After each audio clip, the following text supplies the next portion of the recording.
I kind of want to go home now.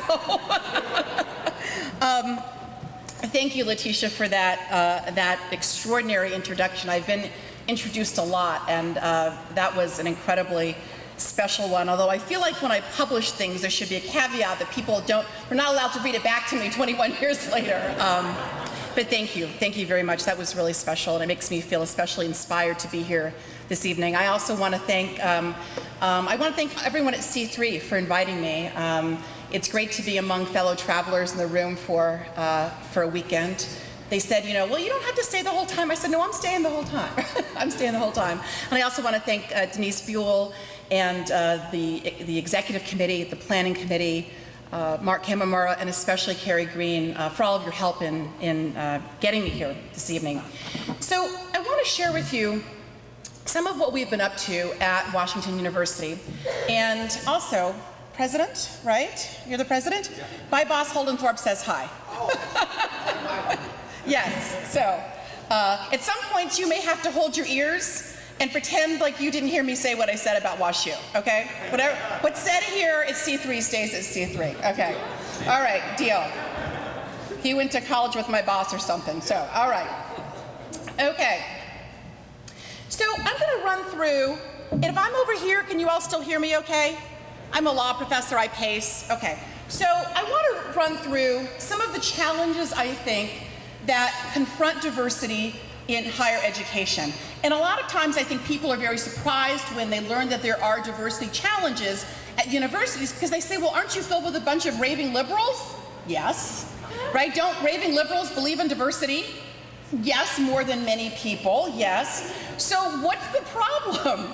Why are the military, government, and yes, even corporate America more consistently diverse than our universities? So here are some challenges. You can raise your hand if you feel like any of these challenges are ones that you experience at your university.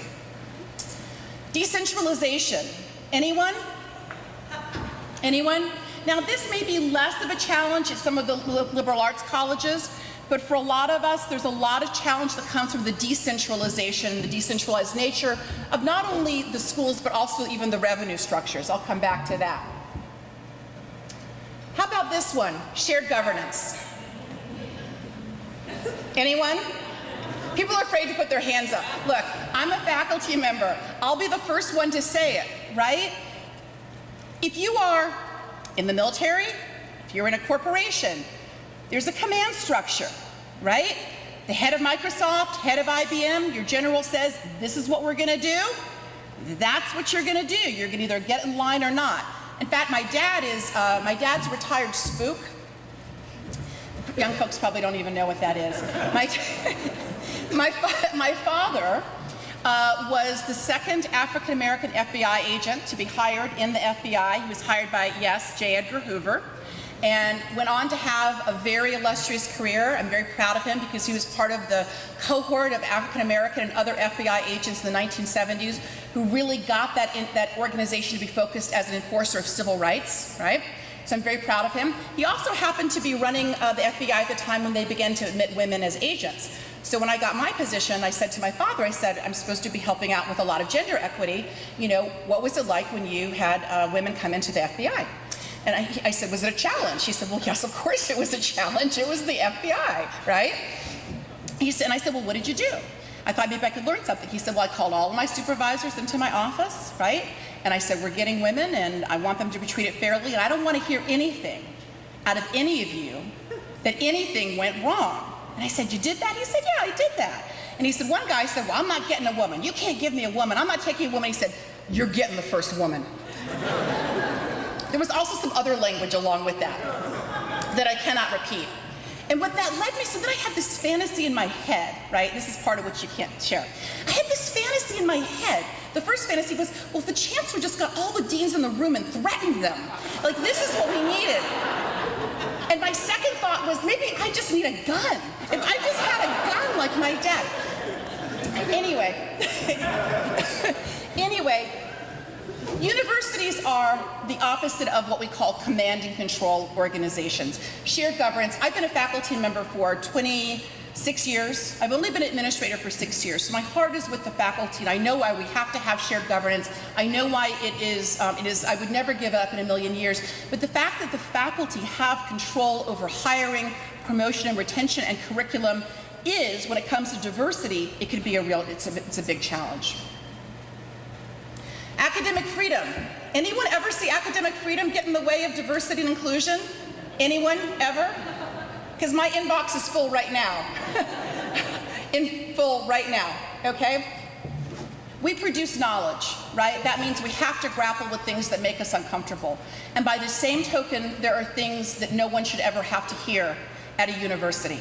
But we're constantly up against the line and trying to negotiate it and figure it out.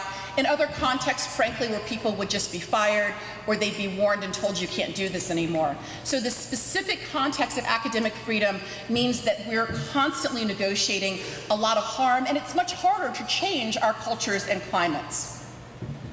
Tradition. Now, this is a really interesting one, I think, for universities, because again, we claim to be, how many people here think you're progressive? Liberal, right? Okay.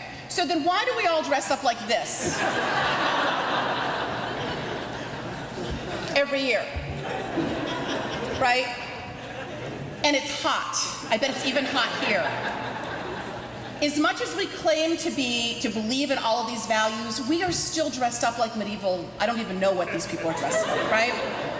So tradition, right? Even among, I remember when I was at a different university than the one where I am now, and a university probably more progressive than the one I am at now, but when I would bring things up, my colleagues would say, we've done it this way, we've always done it this way, we're going to continue doing it this way, and if you don't want it that way, you leave, right? And these were people working on like civil rights, okay? So tradition has a deep, deep grip in academia.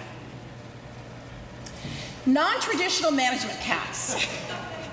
Now, this is my nice way of saying that we're filled with volunteer managers, right? Universities are filled with people like me whose only claim to having any kind of management experience is that I successfully chaired a committee or two and didn't get the institution sued, right?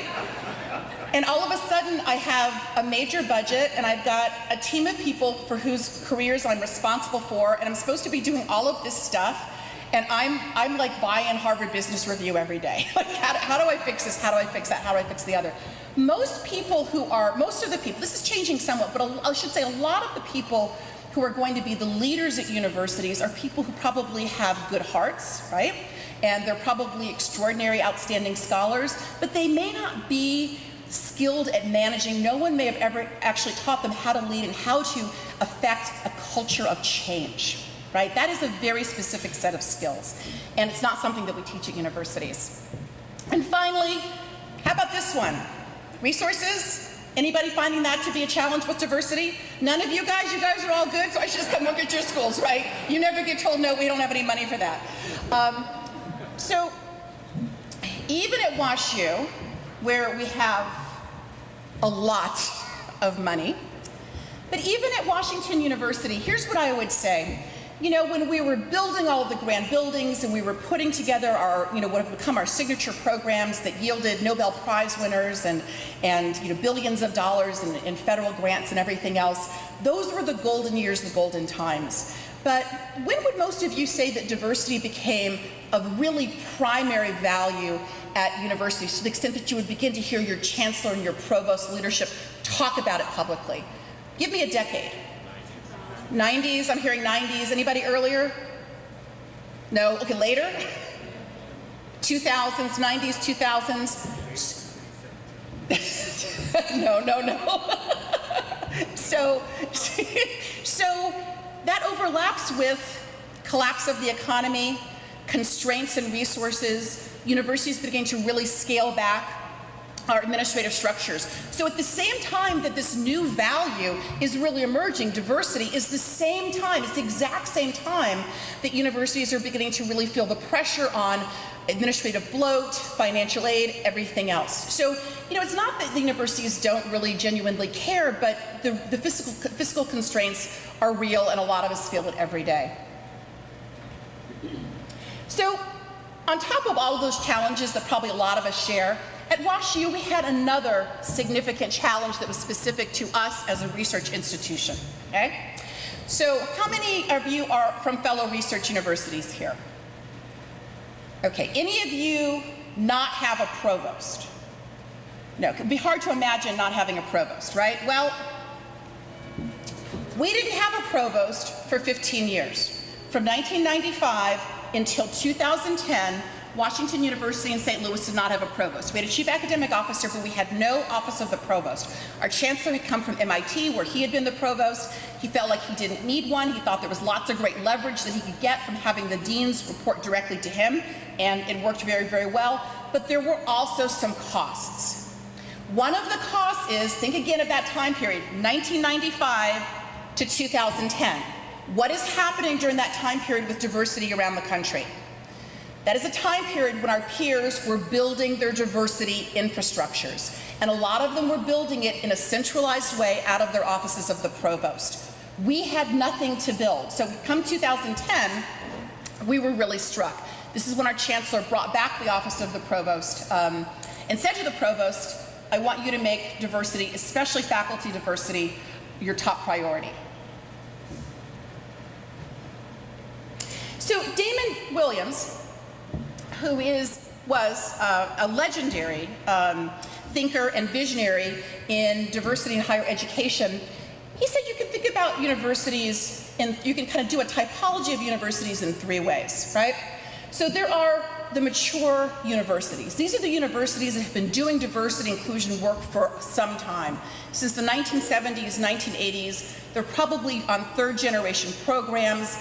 They have learned a lot. They figured out what works. They figured out what doesn't work, and they're seen really as pioneers. So this is going to be your Michigans, your Wisconsins, right? And then there's some universities, first generation, still just getting to it, right? Not that different from where they were in the 1970s. Now, I think it's hard now, post the uprisings of 2015, the campus uprisings of 2015, I think it's hard for any institution not to in some way, shape, or form be deeply engaged with diversity. But there's some schools out there that would still be very much first generation. That is, they really don't have an infrastructure, they don't have programs, and they're just beginning to figure it out. So I put WashU as what Damon Williams calls transitioning, right? Which is that we've been thinking about it for a little while, but we're still very much experimenting, we're still very much figuring it out.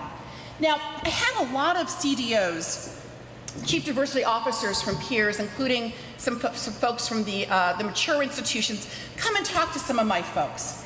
And we learned a lot from them, and one of the things, we were feeling bad, we're feeling bad, we're feeling we're behind, we're never gonna catch up, and they said, actually, in some ways, you're in a better position, right? Because you can learn from us. You can learn from the millions and millions of dollars that we invested, the programs that we launched, the ones that worked, the ones that didn't work.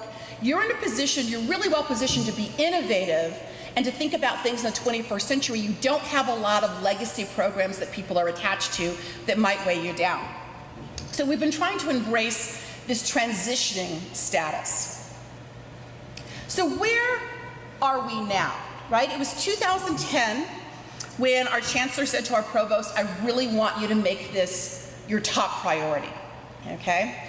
And he was really focused at that point on faculty diversity. He was very focused, on gender, because we had a series of high-profile gender, they weren't scandals, but gender crises that made the national news. But he said it would also be really nice if you could make some progress on race too, right? Anything that you can do. So I worked with that provost for a couple of years, and then he retired, and now I have a new boss. So we've been working on this as a university, I'd say, for 6 years. Along the way, we also realized that even though we have an amazing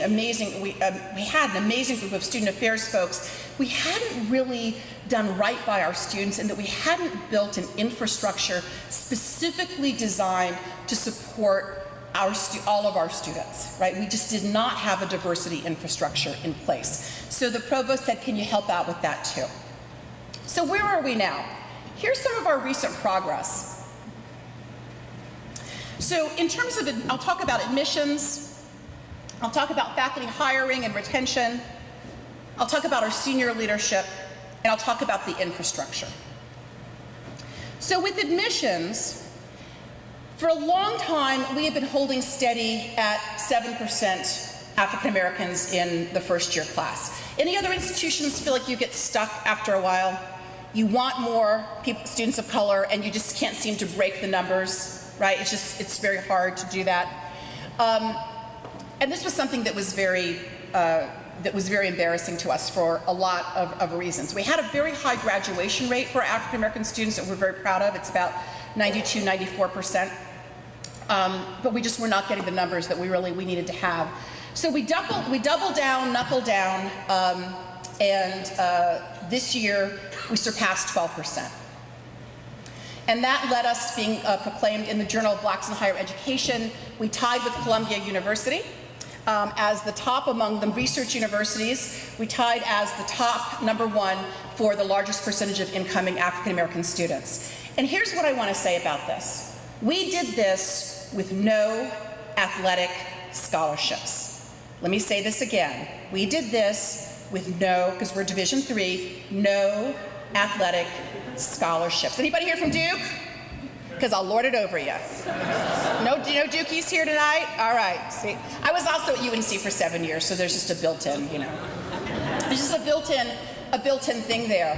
But seriously, when you look at a lot of major institutions, I'm not trying to take anything away from them, right? But when you can buy a basketball team, when you can buy a football team, when you can buy a track and field team, that's very different from increasing your admissions purely on the basis of financial aid, merit, and just good old-fashioned recruitment. And a part of the reason I'm so proud of this is we didn't think we could do this. We didn't think that we could do this. So there we are. It may only be this year, but there we are. I'm also going to say there, how many student affairs folks do I have in the room?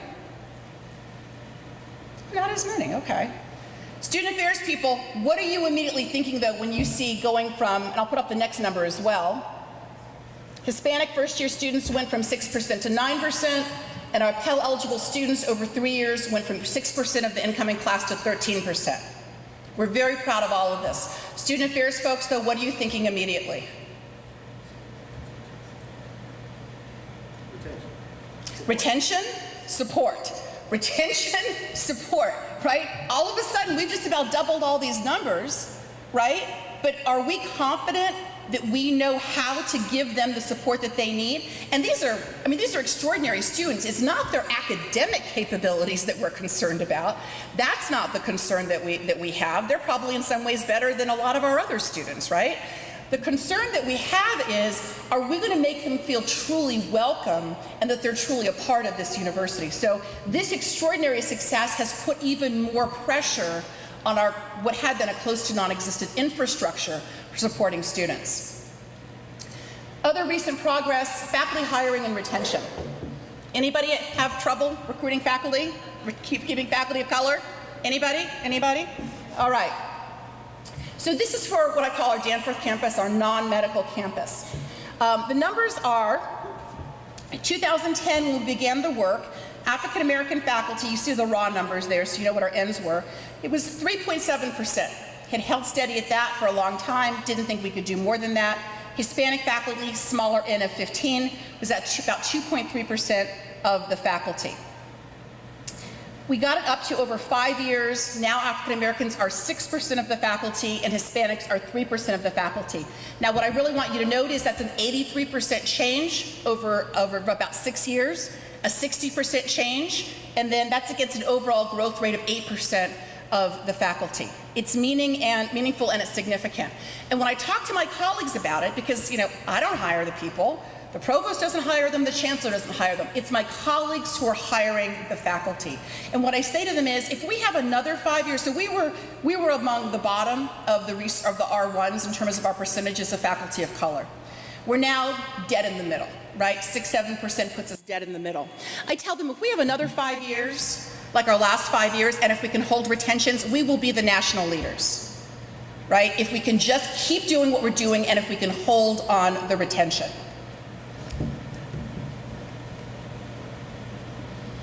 And then when you look at underrepresented minority hires overall, and we don't have, apart from African Americans and Latinx folks, we don't have a lot of Native Americans, we don't have a lot of Pacific Islanders, we don't have a lot of Alaskan Natives. These are areas where we really need to work on. So when we talk about underrepresented minorities at WashU, we're overwhelmingly talking about Latinx folks and African American folks.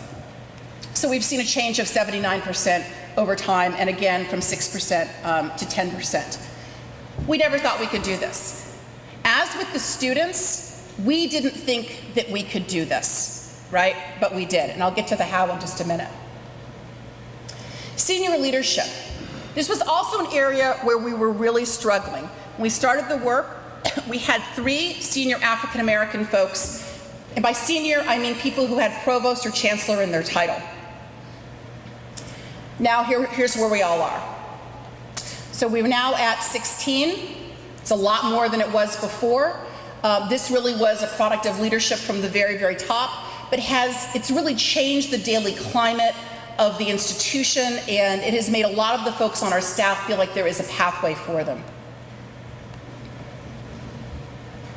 In addition, remember I mentioned those gender crises that we were having, and rightfully so. In the university's 150-year history, with 7 schools, we'd only had a total of 2 women deans ever in the entire history of the university. And the year that I started at the university, before I was a vice provost, we fired the second woman ever to be a dean. We fired her in the middle of her 2nd year.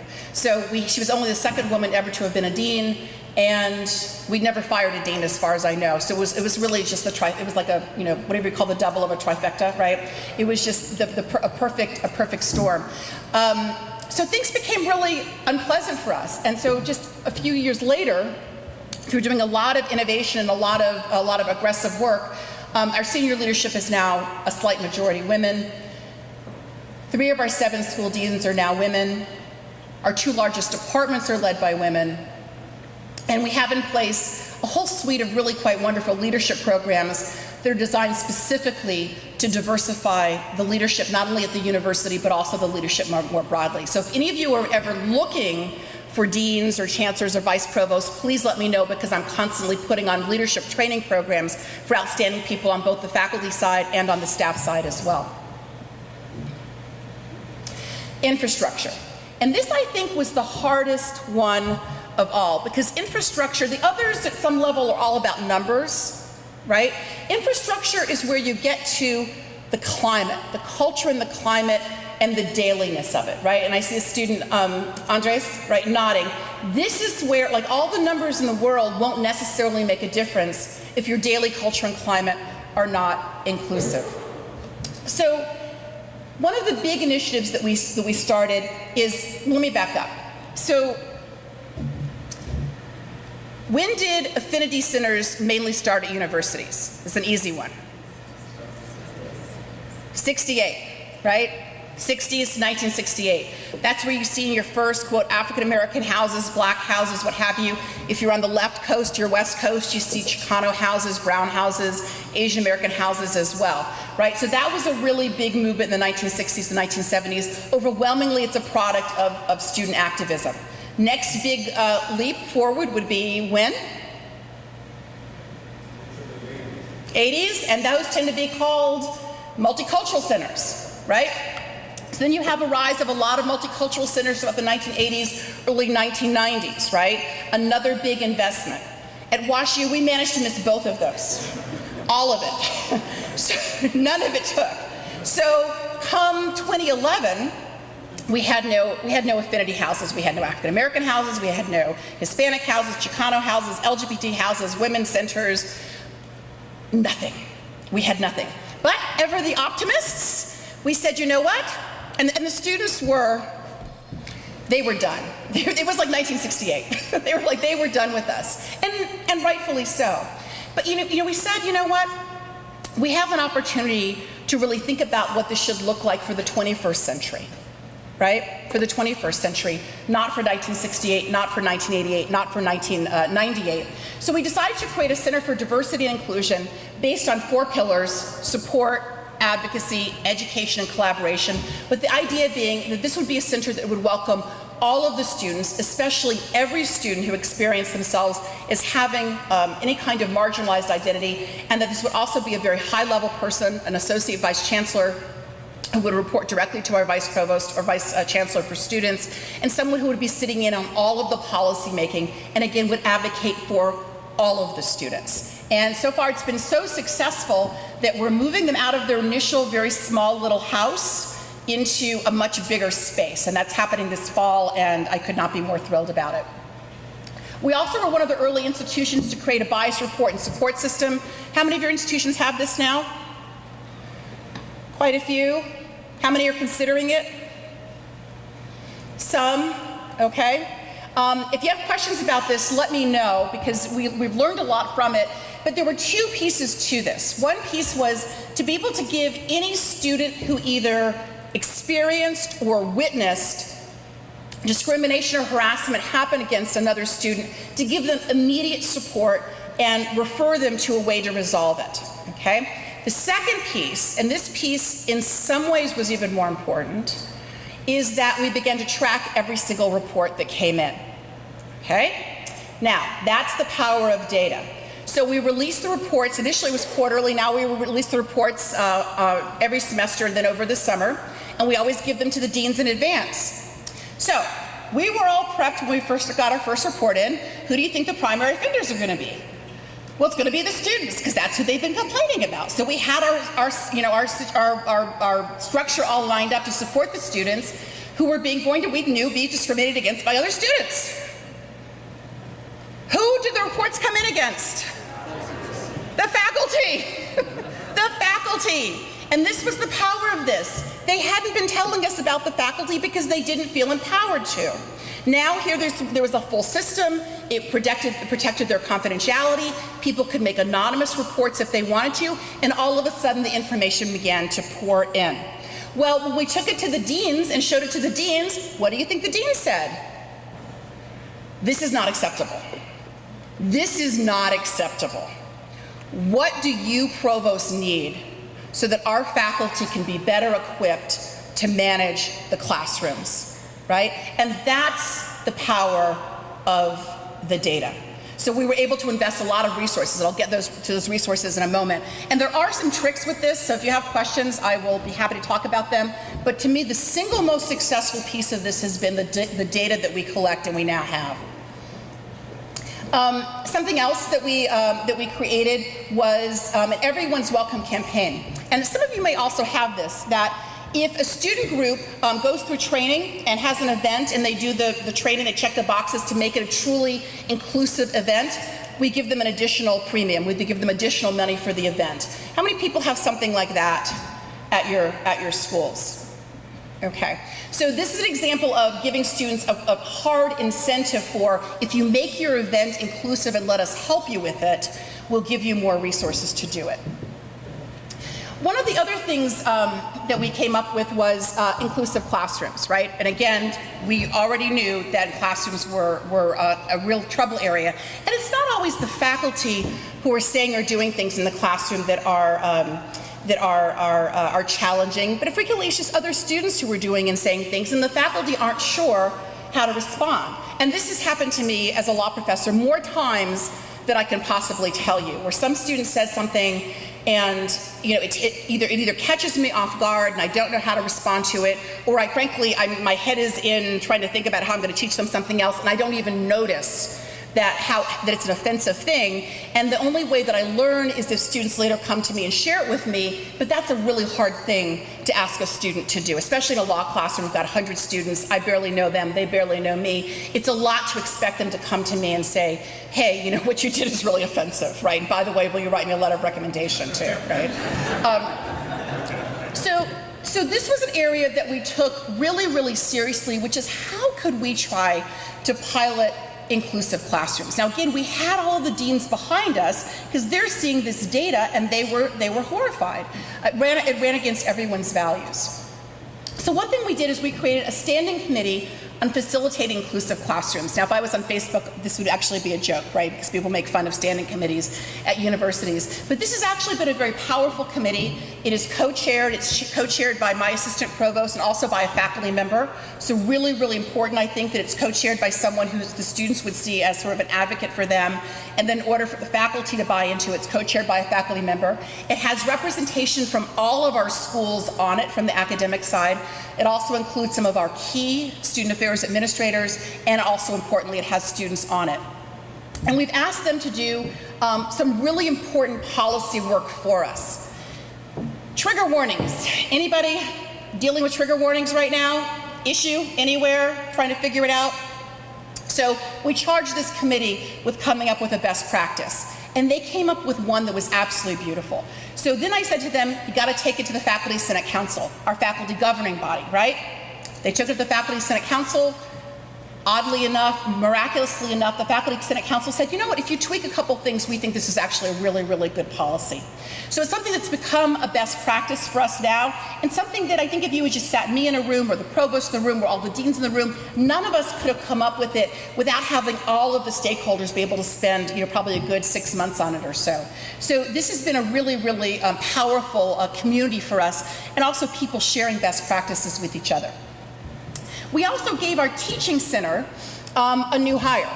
And frankly, we gave them the hire and we figured, well, they'll go out and they'll hire a junior person whose job it will be to help the faculty figure out how to facilitate inclusive classrooms, right? That's what you would expect. Instead, they did something really different. They said, you know what? We're gonna take the money and we're gonna hire a new person, and the new person is going to take over the job of the director. And the director is now going to be charged with helping faculty facilitate inclusive classrooms. In other words, the most senior person, the leader of the center, this is now going to become her new portfolio. And over the course of the year, they put together 6 workshops that faculty can take on how to combat microaggressions in the classroom, how to combat stereotype threat. They also do custom designed work. So if in the law school we could say, a lot of us are teaching on LGBT issues and we're constantly struggling with it, we're constantly messing it up. So they could come over and do a custom design one for us. So that's one thing. They have all of these workshops. And I've sat in on some of the workshops. I sat in on one with 2 engineers, 2 chemists, and a Spanish teacher, and me. And it was fantastic, just sort of the exchange among all of us. They also now offer a summer boot camp. So faculty can sign up to do 3 intense days over the summer, right after graduation, end of May, on again, how to design inclusive classrooms. Now I thought, okay, we're gonna give you the money to do this, but what faculty member is gonna wanna sign up for a 3-day summer session? Surprisingly, they sold out. They had, I think, about 23, 24 people sign up, including a huge number from the sciences. So we're now going into our 2nd iteration of the summer boot camp. And finally, we also created fellows. So faculty can compete. For instance, I could compete and say, hey, I really want to spend 2 years working with the teaching center on my syllabus, and if I'm selected, I would get a stipend for 2 years, and they would work with me closely. Again, we had so many people compete that we ended up doubling the number of fellows from 2 to 4. So it's become sort of part of the water for us. Course evaluations. Now this was an interesting one. The students said, we would like the course evaluations to reflect, we'd like to add a question to reflect, is this a professor who's good with diversity and inclusion? So I said, fine, we'll try it. I've been faculty for 25 years. There's no way the faculty are ever gonna go for this. All 6 of our schools did. All 6 of our schools, the dean of our college worked closely with all 6 of the schools. Each school put in its own language, I would say, but now, and the medical school already had a very, very lengthy and comprehensive one designed for medical students, so they were ahead of the curve. But now every school at Washington University, when you're a student, at the end of the semester, you get a question on your course evaluation that is something to the effect of, how adept was this professor at creating an inclusive classroom? How many of you have something like that at your institutions now? You do? A couple of you do? How many think that this would do a lot to help move things forward? A lot, right? So sometimes, again, things that I don't think are gonna happen will happen. Another recommendation for us was to pilot an identity literacy class. that eventually we hope will be offered to all of our freshmen. So we're now wrapping up the second year of the pilot. The idea behind it is to give all of our incoming students a framework to understand difference. I'm not going to lie and say it hasn't been a bumpy road, and I'm happy to talk about it more. We've got one more year of the pilot, and then I'm crossing my fingers that it's something we're going to be able to unroll for all of the students. And importantly, it has embedded within it an introduction to St. Louis and the St. Louis community as well. And we've had for many years a first-year reading program. We decided to make the first-year reading program explicitly a part of the diversity inclusion experience. Already we were doing a lot with books that touched on diversity in some way, but the book is now officially, formally, explicitly something that touches on diversity, and typically we have the speaker come to campus. So this was the one from, is this last year's? Yes, this I think was, no, this past year was Ta-Nehisi Coates. Yeah. This one was the year before, and I teach in it, and every year I read the book, and every year I think, oh my gosh, how am I going to teach this? I'm not an undergrad teacher. I can't possibly do it. I'm always coming up with strategies that I could end it early, and the students won't get upset or anything. I'm always like saying to my assistant, well, come in early, and you pretend that something's going on, so I'll be able to get out of there, because I don't know what I'm going to do. Every year, the students stun me. Every year, the students come in, and they've got passages highlighted, and they are just operating at a level up here, and I'm sort of just taking notes. It is, sometimes I think, again, we underestimate what our students are bringing to the table. So how? I've been alluding to this. So part of this is leadership from the top, right? We would not have been able to do any of this without leadership from the top. A big chunk of this also is what I'm going to call democratizing diversity. So first, leadership from the top. Our Board of Trustees has a plan for excellence, and it's a 5-pronged plan, and the very first prong is strengthen diversity, improve gender balance. This is really helpful. It's especially helpful with senior staff. It's helpful to an extent with faculty, but it's especially helpful for senior staff who might say, oh, I don't know, I don't believe it. Board of Trustees, right? So from the very, very top. And I don't know how many of your institutions have your board spoken out specifically and put in writing that they support diversity, right? And you find it useful. It's helpful, right? So leadership from the very top. We also have strong statements from our chancellor, who has really, he's been chancellor now for I think 22 years. And I'd say over the last 5 or 6 years, I am so moved by the voice that he has found around diversity and inclusion.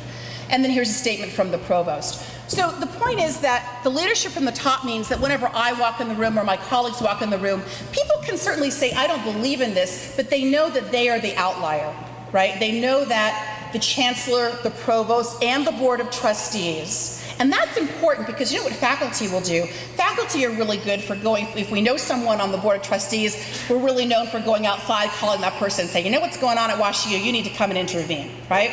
So if you know that the board has already considered this and weighed in on it, it kind of tends to mitigate that kind of behavior. I want to focus on this idea of democratizing diversity, right? So when I started my work, there were not a lot of people whose designated positions were focused on diversity the way that mine was. And I didn't have a lot. I kind of had an office. They said it was half, but it was more like a third of an assistant. And yeah, that's what I had. but we did have money. We did have money, and I'm a lawyer. So my thinking was, I'm going to start to treat all the folks I'm supposed to work with, instead of thinking of myself as, like a bureaucrat, which sometimes lawyers do, right? So instead of thinking of myself as like I work at the Department of Motor Vehicles, right? I'm not going to think about it like that. And I'm from DC, which is like it's like the DMV of all DMVs ever, right? If you're from DC, you know it's just such a, you just walk in, you give them your wallet, you just lie down and say, please, please, please, whatever you need. So I thought, I don't have the resources to build a bureaucracy here, even if I wanted to. But there's this other hat that I have as a lawyer, which is consultant. So I'm going to go to all these people, and I'm going to say to them, look, basically think of me as a highly priced consultant who's available to work with you for free. What do you need? What are you trying to do? How can I help you? can I be your partner? And part of the reason I did it that way, or let me just say, part of the reason it was very different from the way a lot of other people wanted me to do is other people wanted me to be very regulatory. They wanted me to be very compliance focused. They wanted me to sit in an office and tell people, you have to do this and then you report to me. I'm like, I've been a faculty member for 26 years. I know that's not going to work, right? And I just don't want to be constantly like this with people. I want to help them. So it turned out that strategy, combined with taking the resources that I might have used to build, my whole bureaucracy, instead giving the resources to, quote, the people, worked incredibly well. So one of the things that we did was we created diversity and inclusion grants. And this idea actually predated me, but I was able to administer them. So over the course of 5 years, we gave out almost $1 million in grants that ranged, the maximum grant you could get was $30,000. And they were available to any full-time faculty or staff. I say that again, any full-time faculty or staff member could apply for a diversity inclusion grant. I'm just going to run through a few of the ones that I think proved to be incredibly transformative. And what I want you to be looking for is, if I had a team even of 10 people and you'd locked me in a room, I would not have been able to come up with these on my own. These are things that people on the ground who are doing the work could say that from my working at WashU for anywhere from 35 years to 2 years, I see a need and I see how to fill it if you give me some money. So one of my colleagues said, you know what? For $14,000, I can create a booklet for you that showcases the diversity of the university and how people live in St. Louis. I was like, okay. That booklet is now it's now in its second edition. And we have departments in the medical school that order them by the box. They give them out to every postdoc they're recruiting. When I'm recruiting faculty, people come in brandishing this document saying, I had no idea that St. Louis was such a vibrant, inclusive place. This is not something I ever could have done on my own. Another jewel in our crown, as it were, is we had a program at our medical school. And Meharry Medical College, people know Meharry Medical College? So Meharry Medical College, one of the oldest, most preeminent, historically African-American medical colleges in the country. Every research university wants to partner with them around diversity. Everyone does. They only have about 110 students per class. At the end of their first year, they send their students off to do summer research at research universities like ours. So we had about 5 students, and it was fine. One of my colleagues in the medical school said, you know what? If you give me $30,000, I can double the size of that program, and I think I can make it into a real cohort. She did, and she has done an amazing job. Now, roughly half of the Meharry students apply for those 10 or 11 slots at Washington University. Some of them even say they want to transfer, although we say you can't do that, and that's the end of the program, right? You can't do that. But what we want you to do is come back and become trainees, residents, and eventually members of our faculty. I knew it was working when I met one of our African-American residents from Meharry. I said, oh, did you do the program? She said, no. WashU, I didn't do the program. WashU was not on my radar screen, but the cohort came back and they loved WashU and they loved St. Louis so much that it made me apply for this program, and now here I am and I love it here. Another one, actually I'm going to, let's see.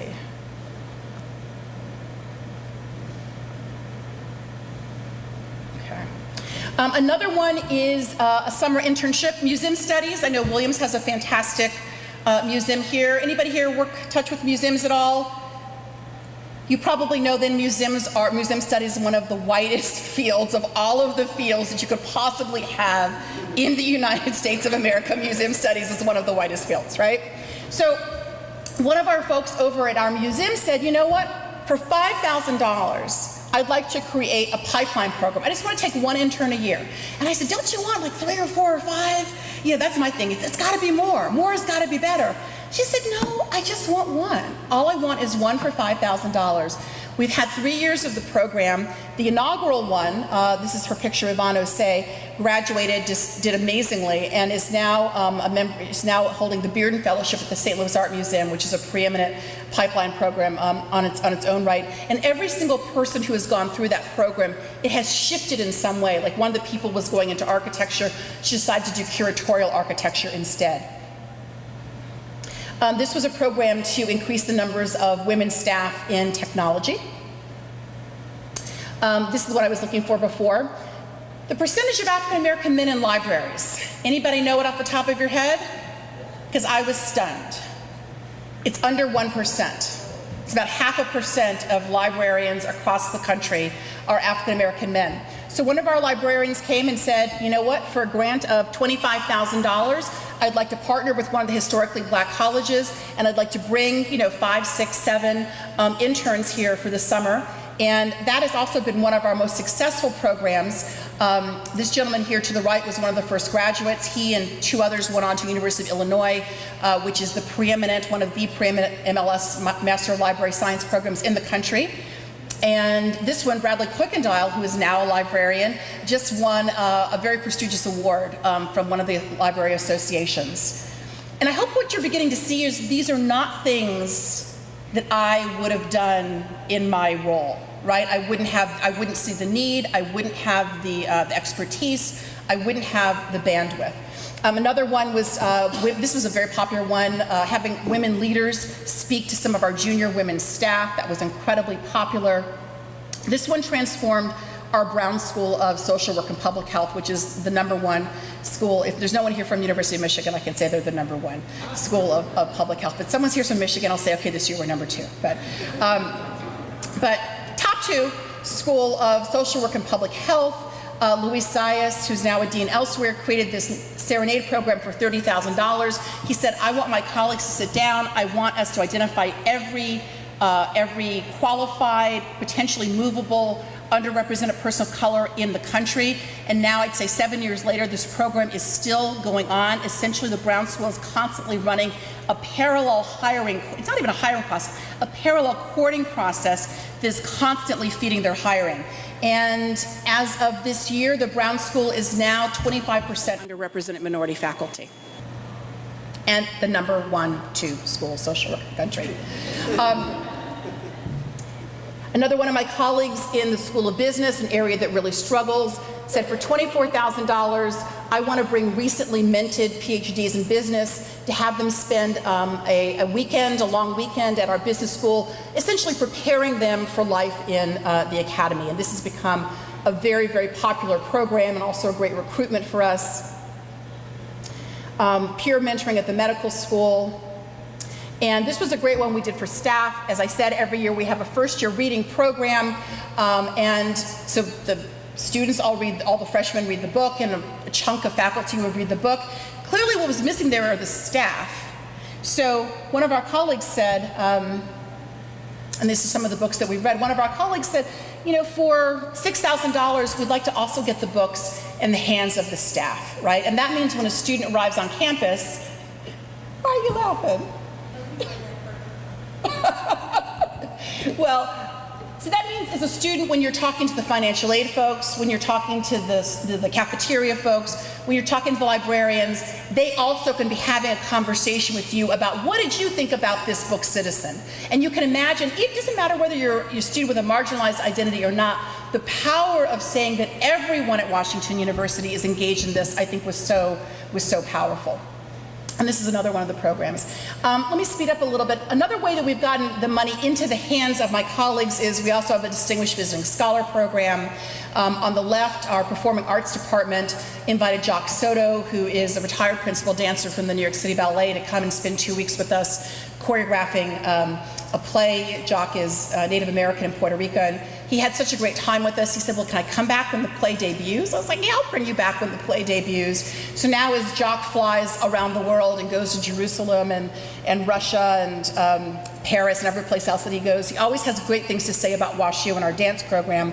On the right, our sociology department brought through Elijah Anderson. This has been a very powerful program. Not only do our faculty use it as direct recruitment, they also use it to cultivate ambassadors, right? So people who we know that we could never recruit to Washington University, but people who we know are constantly producing the next generation of faculty and students. They come and they spend a week or so with us, and then they become our ambassadors. We also have partnered with our Chancellors Graduate Fellows, which is one of our diversity programs with our graduate students. They have now about 30 years worth of alumni out there in the world, and we say to our academic units is if you want to bring one of these folks back to campus to do a talk, we'll give you $1,000 towards the cost of that. For students, I already talked about a lot of what we put in place for the students, the bias reporting system, the diversity in the classroom, and the Center for Diversity and Inclusion. I'm just going to spend one moment, if you'll let me, on this slide, because what does democratizing all of this look like when you work with faculty? And again, what a lot of my colleagues wanted me to do is they said, well, I come from a school, or what I've seen is, you should make people do things. There's a real, regulatory impulse. But I said, again, I've been a faculty for 26 years, and there's no better way to get me not to do something than tell me to do it, right? If you make me do something, does it sound at all familiar to you? Never, not here, not at Williams. Not here. But if my dean says to me, you have to give me this report, and by golly, you better give it to me, I might even have it written, but I'm just going to make her email me 5 times, just because I don't know why. What were we saying? Because we get cranky. We get cranky. So instead, what I said to the faculty is, there's only one thing I'm going to make you do, which is I'm going to make you send your hiring share to this 3-hour workshop that I run. It's the only thing I'm going to make you do, right? And then you got to turn in your numbers at the end of the year. But that's all I'm going to make you do. And what I said to my colleagues is, this is the magic of what you all do. I can help you, but this is your magic. We started in 2009, had 45 searches. We invited back 6 underrepresented candidates to the campus. We thought we were in high cotton. We thought we were doing great. Made 4 offers. Look at us. Made offers to 2/3 of them. We're doing great. We landed 3 of them. Woohoo! This is great, right?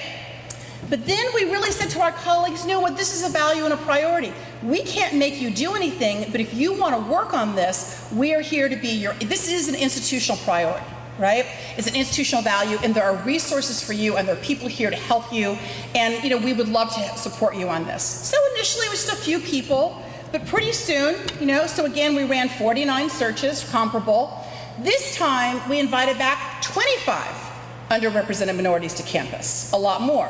Now, this triggered another fear that we have at Washington University, which is we're going to bring all these folks to campus, our colleagues aren't going to like them, our colleagues aren't going to want to give them offers, we're going to be humiliated, then we're going to have to confront the fact that we're just racist, right? But that's not what happened. Instead, what happened is we made offers to half of them. Then our next anxiety kicked in, which is no one wants to come to Washington University, no one wants to come to St. Louis, everyone hates us, we suck, it's just not going to happen for us, why are we even trying to do this? And look what happened. We got 11 out of 12.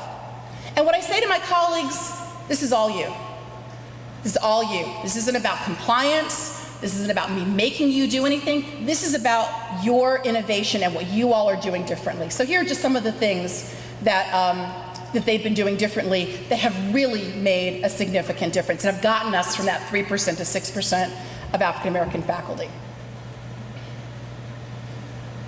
But again, it was saying to them, I'm one of you, I want to work with you. And at this point, I'd say, I probably spend a good 20 hours a week on faculty recruitment.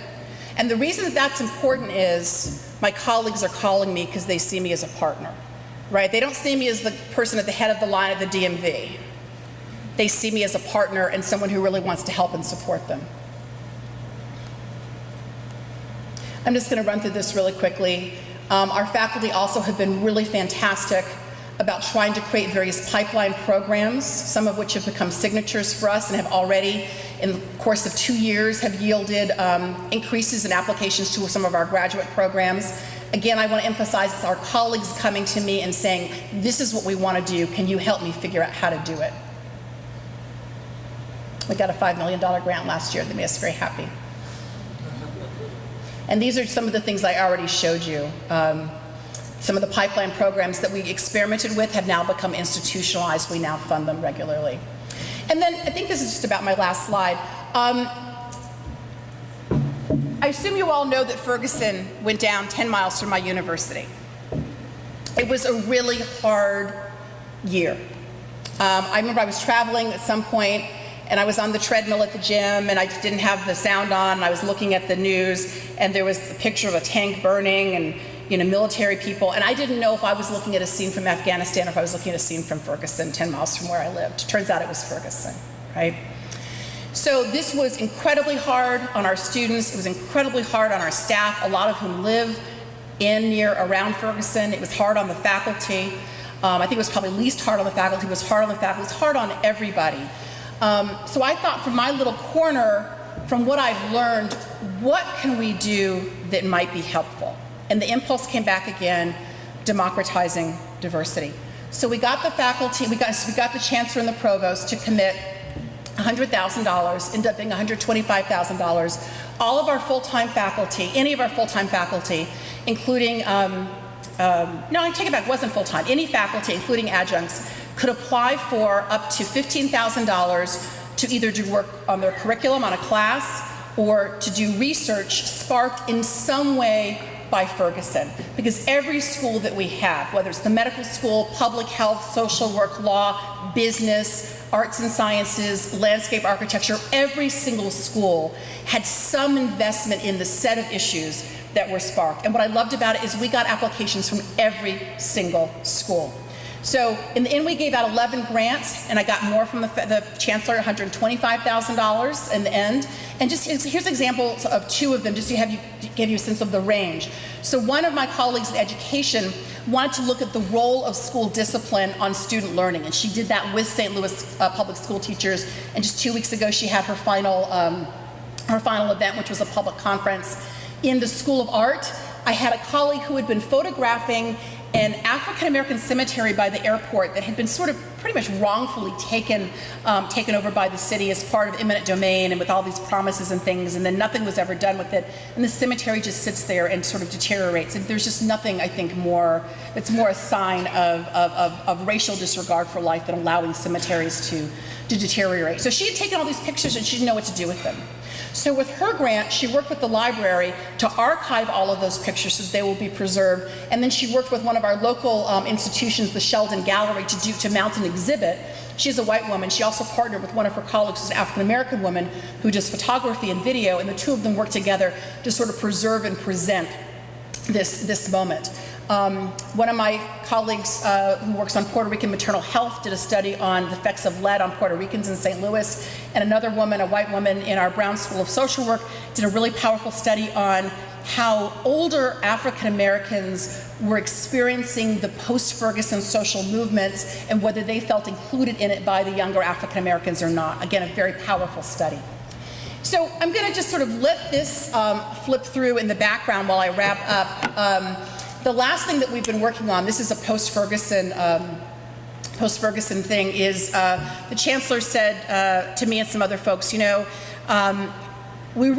been doing so much, but Ferguson exposed to us that there's a lot of work left for us to do at Washington University, and it really also kind of helped us to see how, even though we were very engaged with some parts of the region, other parts we just hadn't been engaged with at all, including parts where many of our staff live and work, many of our staff live, and where their communities are.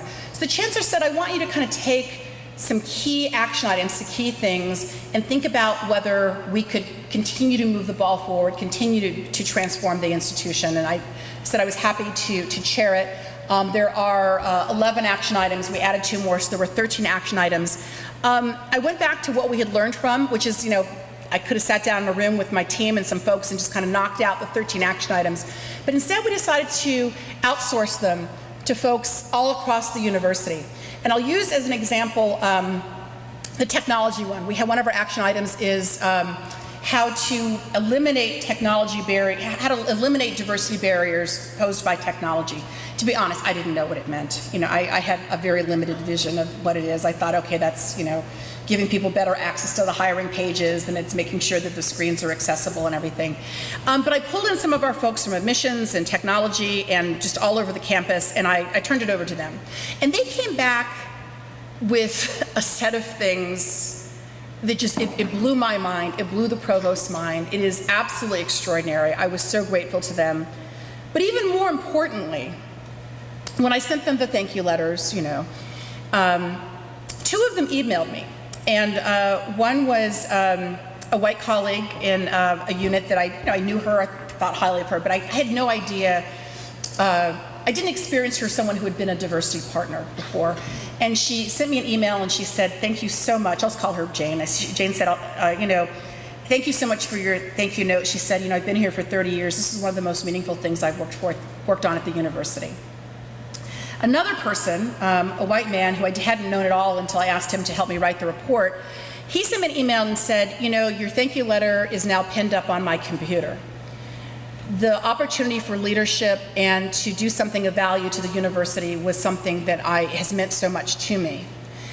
And I realized something, which was, it's not just that I had asked these folks to do something to help me. I had actually, in some ways, we had given them a gift, right? We had given them an opportunity to work on something and to come into a profound cultural shift in the university.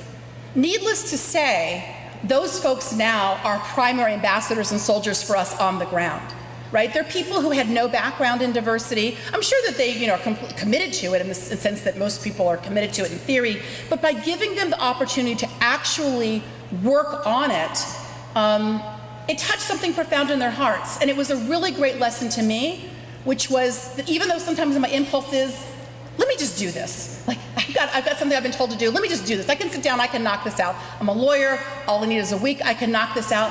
That sometimes I can, it's just like writing a law review article. But sometimes the power is in democratizing the process. And to the extent that we all struggle with how do we affect change, there's nothing more powerful than saying to someone, hey, if I give you $10,000, what can you do to make this campus more inclusive? Hey, if I ask you to write a report, what ideas do you have that I might be able to do, right? So right now, I'll be honest with you, we're struggling, I think, to put together that approach with the need for a really solid infrastructure and people who are paid to do diversity work every day, right? And it's hard to put those two things together, but I'll tell you, I would not trade the experiences I've had working with my folks in the trenches for the last 5 years for anything. So with that, I'll end and say, if you want to learn more about what we're doing, what we're up to, you can just go to our diversity sites, diversity.woostill.edu. But I think we have some time for questions. So thank you all for being patient, listen to some of what we've been up to at WashU.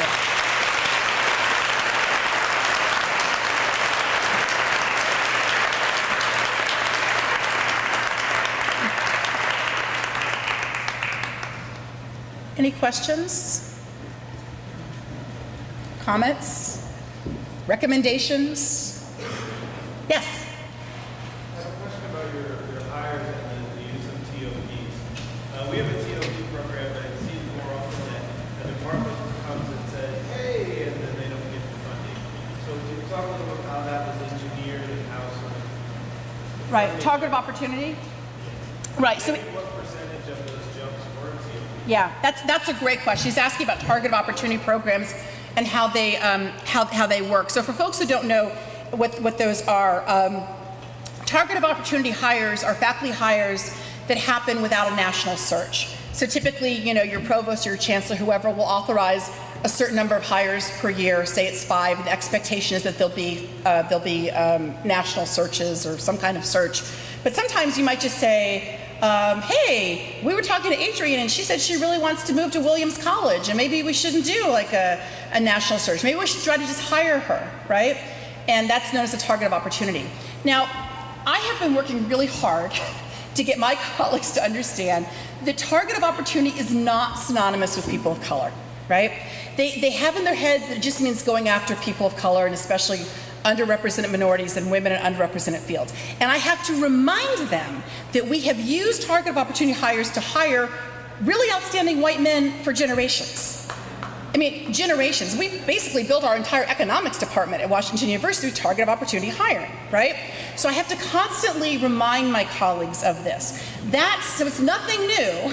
It's just now we're trying to use it in a new way. So once I kind of got them to see that, the other piece of it for us, and not every school has it, is that we do give financial support for underrepresented hires. So the provost gives a set amount of money, and because we're decentralized, the schools pay into that fund, and then then we give them the money back out. So let me come back to your target, and then I'll come back to that other one, which is really important.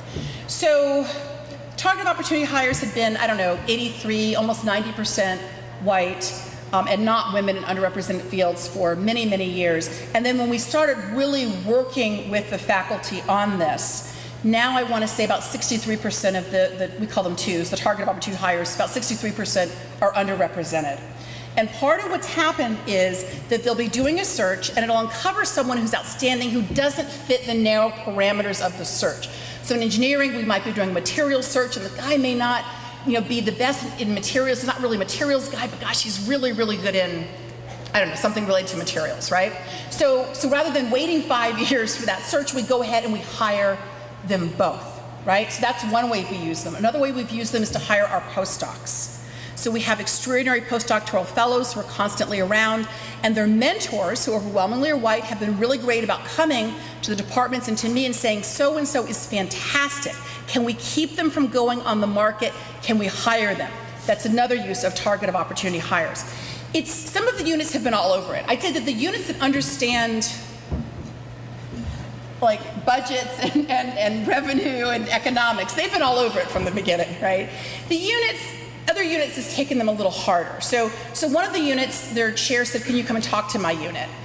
I went and talked to them, I explained the whole thing, I tried to explain it was not a conspiracy theory. And I said, you don't have to do this, it's completely up to you.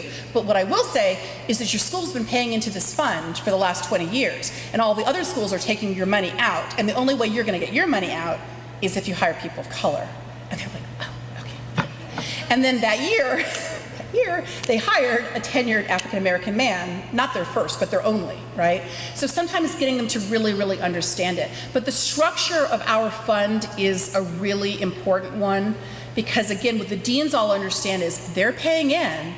The only way they get their money out is to hire people, right? And they like the structure. Various times we've said to them, do you want to tweak it? You want to do something different with it? They're like, nope, we like the structure of it, so. But it's part of the search workshop. I have to really explain it to the faculty a lot. Any other questions? Yes? There was a book that you were talking about that shows the diversity in St. Louis. I think it was the second edition. May I ask, is that a way of tokenizing people of color? And if it's not, if you don't think it is, what are the methods that your institution is taking to avoid tokenizing people of color? Yeah, that's a great question. So the book is not only people of color. So the book has my white colleague who's now a vice provost. She lives on a farm, and you can actually find the book on the website. If you type in Insider's Guide, you can bring up a PDF of the book and you can flip through it so you can see it. So one of my white colleagues, she raises, let me get this right, she raises border collies. And I think border collies need sheep around or they get anxious and everything. So she has to live on a farm. So I've never been to her farm, but she lives on a farm and it's not too far away. So that's one way of living in St. Louis, right? And then, we have pictures of some of my colleagues. We have pictures of one of my colleagues in the law school who's an Asian American man. He's got a beautiful family. We've got a picture of him sitting in the park because he lives near the park. And then we've got pictures of, a young white guy who works at the medical school who's sitting at a cafe table in my neighborhood, right? So it's true that we are, very intentional about who we select for it, but it's not just a directory of people of color. It's really trying to show you this is a cross-section of what the university is. Now, it's not proportionate, it's not proportional, but I don't think the people who are in it feel tokenized. They seem to be really proud to be in there. And then the people to whom we give it seem to really, really love it. So Christian, are you back there behind the curtain? Can you click on that link?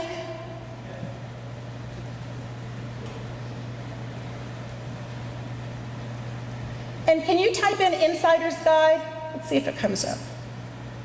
This is our diversity site.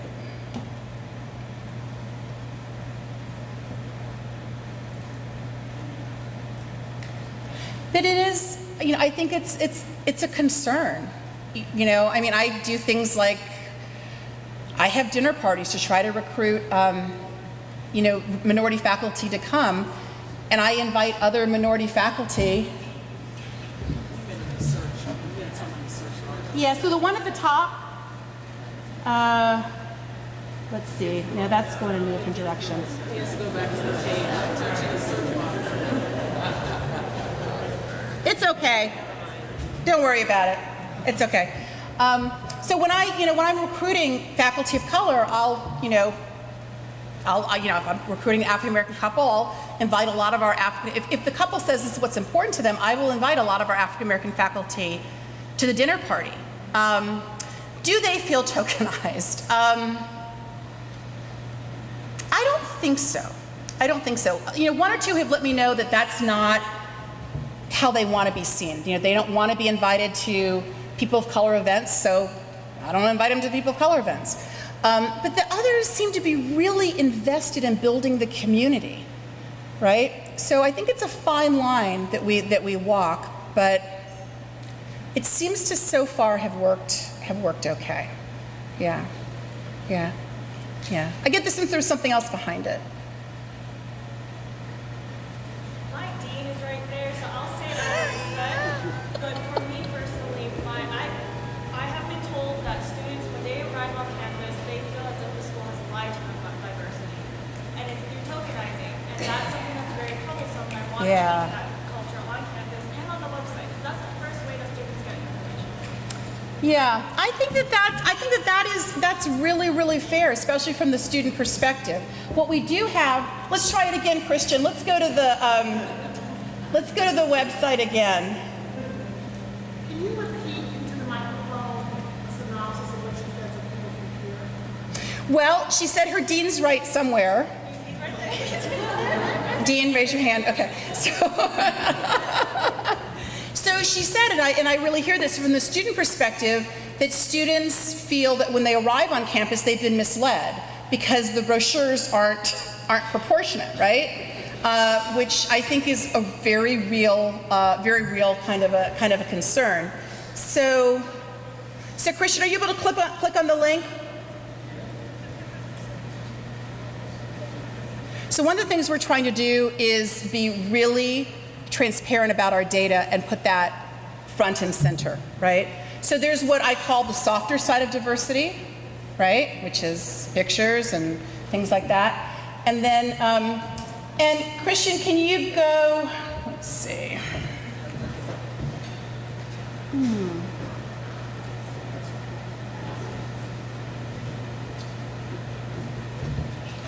Can you scroll down a little bit?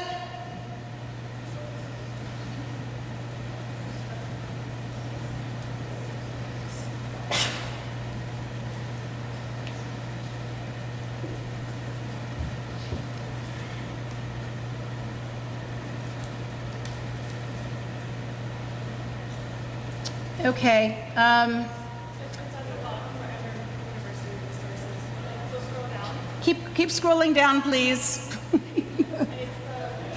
I can't even see. Yes. Okay, so under university resources on the right, your eyes are so much better than mine. Under university resources on the right, there's something that says Insider's Guide to WashU.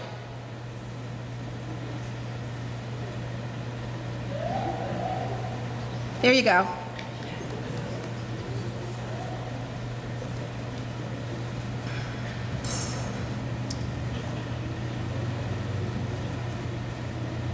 Okay, and if you can go down a little bit.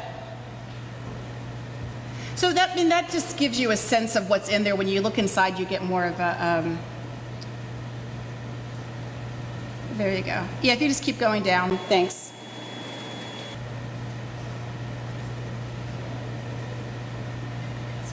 There's me. They make me do this stuff. You can keep going, keep going.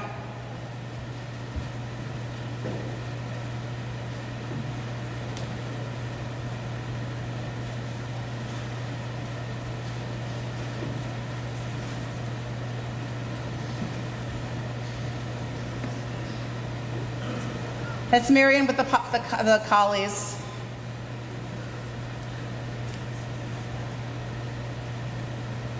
Those are her sheep. She's also our university librarian.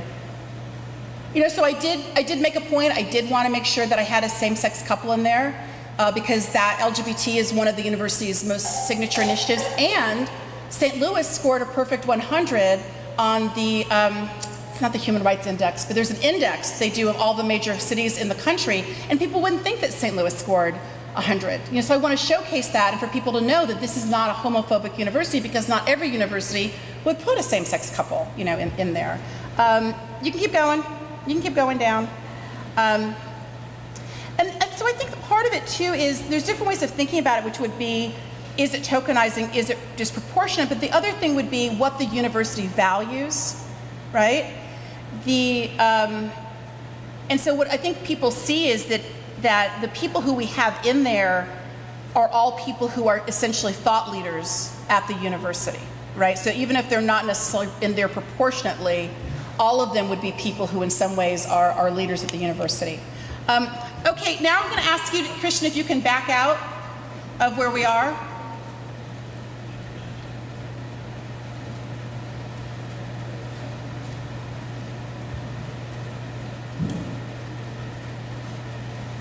And if you go back up to the top, under framework,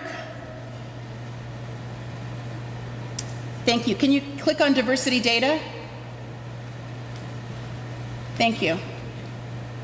So this is the hard stuff, right? And if you're thinking about coming to Washington University, my take is you need to know the hard stuff. I don't love these numbers, but these are the numbers that people need to know. So if you look at these numbers, there should be no misunderstandings. Right? It's all right there. And you can look at it by year, you can look at it by group, and we're trying to dig down even more. But I get it, What I also say to our students, though, where are you? Connecticut College. You're at Connecticut College? I was talking to one of your other colleagues. What's wrong with that? I loved Yeah. When I was in college, I dated a guy from Connecticut College. I like Connecticut College.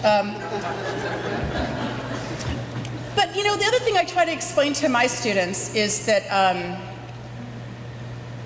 don't even know if they just feel misled. They're just angry, and rightfully so. Is I try to explain to them. I say, I understand why you're angry, because this is your, maybe your first introduction for many of you to structural white supremacy in the United States. And I'm sorry that it had to happen at Washington University.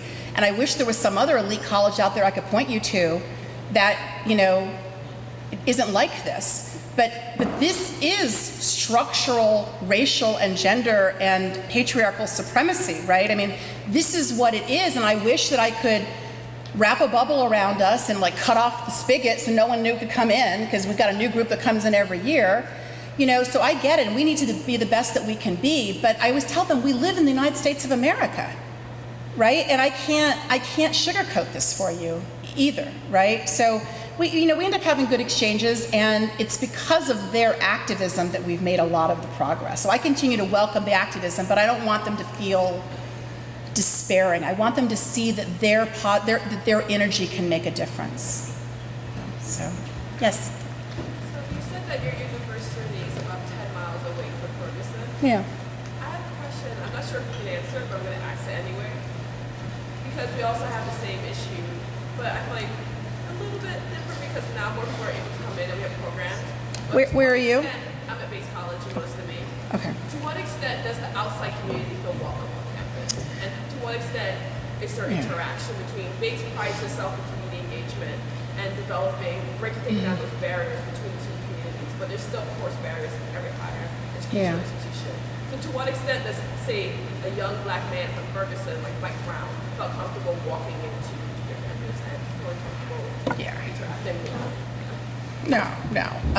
So her question is, she said that at Bates they have similar issues of, we're in probably the difference between you all and us. I don't know much about Bates, but except that you're an extraordinary school, but I don't know much about your surrounding community. But we're in, a majority African American city, and we're in a region that's not beautiful like Maine. And we were recently named, one of the 10 most segregated cities in the country, along with Chicago and LA and Miami and DC and New York, everybody else.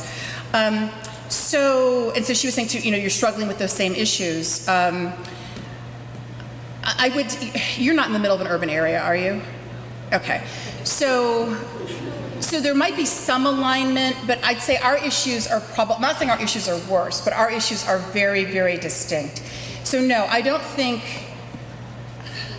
our own African American students sometimes don't feel welcome on the campus. So, no, I don't think that most people from the St. Louis community feel welcome on our campus at all.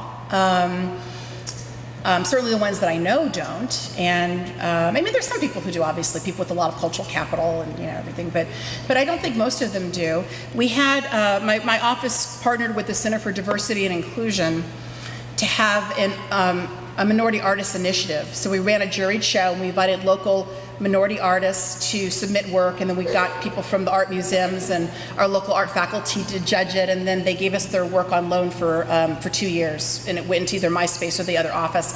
So we had a welcoming reception for these artists, some of whom I knew, but not all of them.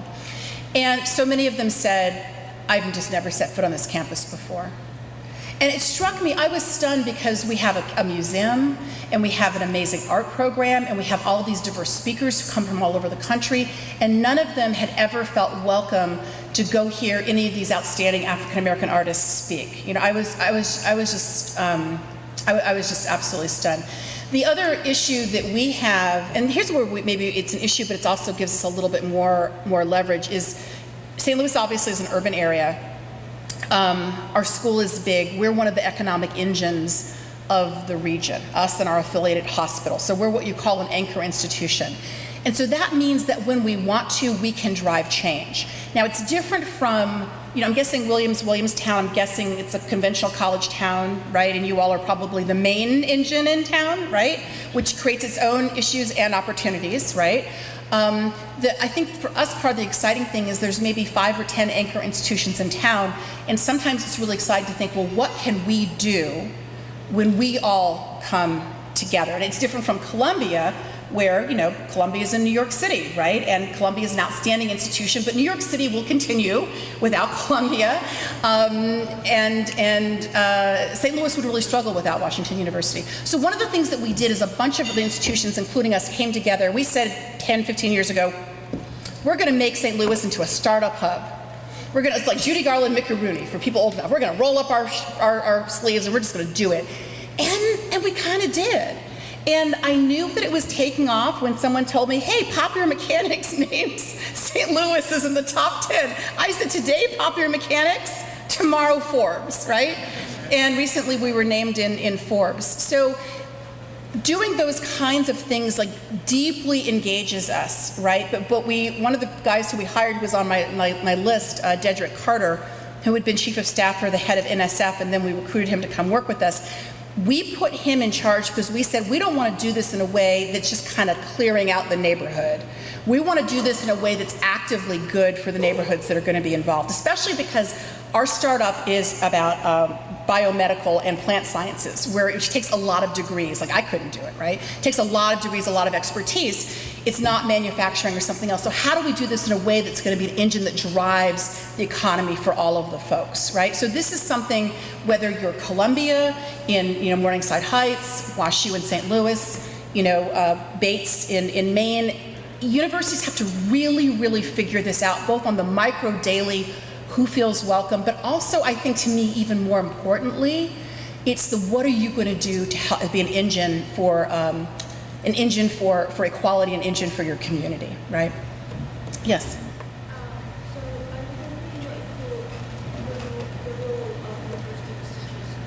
I'm having some difficulty hearing you. Sorry, I was wondering what you thought the role of universities, such as Underrepresented or universities not projected, in transcending national borders, especially with the recent happenings in the world, of course, but also more specifically when we talk about diversity, you mentioned a direct reaction the community had to Ferguson. How do you see, how do you begin to include also transnational happenings like this crisis, especially when you have people of color on campus who are international, where these things may be happening straight up at home for them. Right. So how do we go away from US-centric models, but also still support the entire community? Yeah, that's a great question. Her question is, how do you transcend sort of US-centric models and do things that are inclusive and engaging all of your students, including international students? And I'm not sure if you're asking about how you draw international students into local politics or how you support international students and what's going on in their home regions, but both of those I think are great questions. So at WashU, we are really global. We've got a very, very large percentage of our students who are from especially China and Korea, a very, very large global population. And it's something that we really struggle with. So for a lot of the diversity work that we've done, we've consistently tried to ensure that we have folks from our international Office of International Students and international students involved. I'll give you a quick example if that's okay. So I worked on we've done a lot to support transgender and gender nonconforming students over the last few years, and that's been a real education for me as, probably basic, like a second and a half wave feminist or something. It was a real education for me. So when we started doing the chosen names, we call them preferred names, initially the real driving force was to empower students to use the names that they want to use, right? But then when we included, our international folks in it, what they rapidly pointed out was something that I hadn't seen coming, which is that some of the international students would experience this as faculty saying to them, well, there's this preferred name system, why don't you just pick an anglicized name and go with that, right? So what I began to see is, okay, so the needs of these two populations are different, right? I wouldn't have been able to understand the needs of either of the populations just left to my own devices, but it was so important that even though it was being driven by the LGBT community and my colleagues doing the LGBT inclusive work, it was so important that we realize who else is using the system. It's international students. We have to invite them in as well because that's going to frame it out. So we ended up framing it as this is about empowerment. Every student should be empowered to use the name that they want, including their birth name if that's what we want. So we ended up putting phonetic software as part of the program, right? So that the faculty and staff, it still needs more work, but it was a start so faculty and staff would be able to access that. So that's just one small example. In terms of the politics of it,